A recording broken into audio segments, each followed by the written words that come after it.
Students often confuse ionization energy and electron affinity. So I want you to think about what the title of the term is and really think about what that means. Ionization energy, the energy to form an ion. Okay. Now, it's not telling you which type of ion, but I will tell you it's forming a cation. Ionization energy is removal of electrons to form an ion, but because you're removing electrons, you're forming a cation. Electron affinity is also forming an ion, but in this case, it's forming an anion. So I want you to think about the fact that it says electron. Okay, you got electron, and affinity means like. So who likes electrons? Anions like electrons.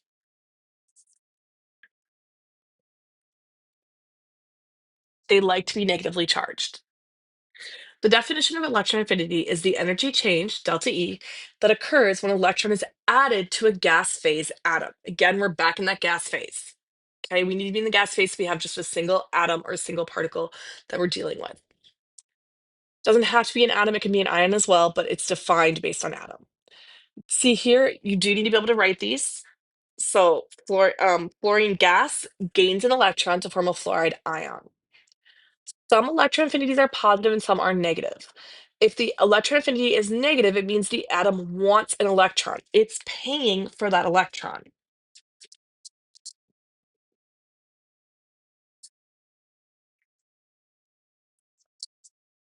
in the form of energy. When we say that electron affinity increases, it means that the electron affinity becomes more negative. The more it wants that electron, the more negative that value will become, the more it's willing to pay. And you can see the general trend here follows ionization energy, but there are some clear exceptions that we need to be careful with.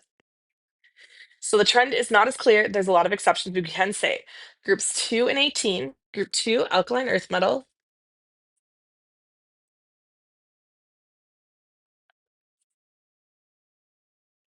and 18, noble gases, have positive or near positive electron affinities. And that's because they have full s shells. Group 18 has full sp, sometimes d, full energy levels.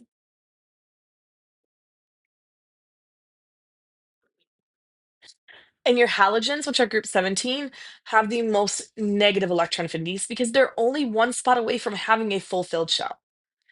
You do need to make individual predictions based on electric configuration and nuclear charge to do these. Okay? So let's talk about it. Who has the greater electron affinity? Means who wants the electron more?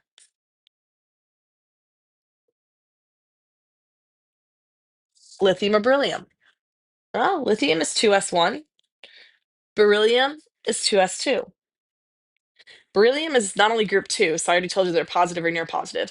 But if I give beryllium an electron, it's going to have to go to 2p1. If I give lithium an electron, it's going to go to 2s2. Lithium's going to be more willing to accept that electron than beryllium is because of where the electron has to go. What about beryllium or boron? Well, I just told you beryllium is 2s2, and this would make it go to 2p1. Boron is already 2p1, so this would make it go 2p2.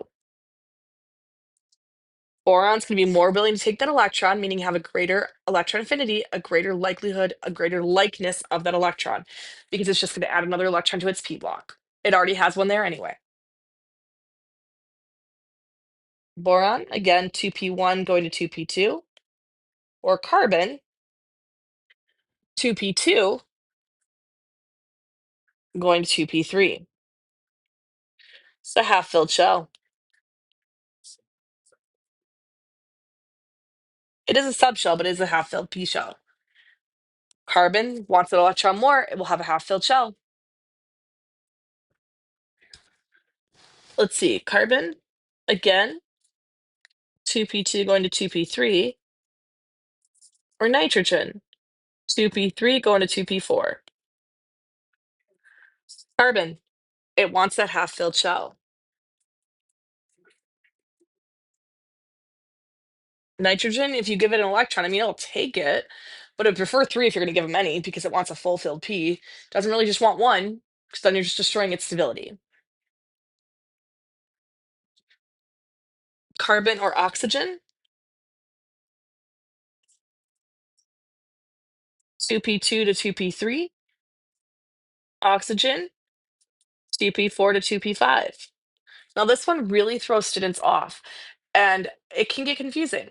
And so you do need to know the right answer and you do need to understand what's actually going on here. Now, if I look at carbon versus oxygen, carbon can get that half-filled shell. Oxygen really does want 2 electrons, but it would have to gain 2 to get to that full-filled shell. What we find here is that carbon actually does have a greater electron affinity than oxygen. Now, if you're ever, when you're studying these, I recommend giving yourself a couple elements and just looking it up. Again, I know I've mentioned it before in video, but I'll mention it again. There's a website called ptable.com. You can actually click on the elements and find these values. So let's just check to see. Let's finish the table and then we'll actually check to make sure that our trends, what we expect, is correct. Oxygen giving me 2p4 going to 2p5, or fluorine giving me 2p5 going to 2p6. Fluorine is going to have a greater electron affinity because it only needs 1 electron to have a full-filled shell. So let's just look at these numbers. This website, if you click on the element, it tells you the electron affinity of each species. So lithium, 59.6. And these are all in kilojoules per mole. I'm just not going to write them on here. Beryllium, 0. Beryllium, 0. Boron, 26.7. Carbon, 154. Nitrogen, 7. Oxygen, 141. Fluorine, 328.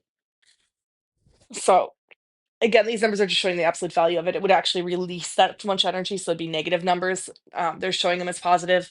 So again, when it's actually done in a calculation, it releases that amount of energy. Okay, so they're negative, those values, kilojoules per mole. But you can see here that carbon and oxygen are close.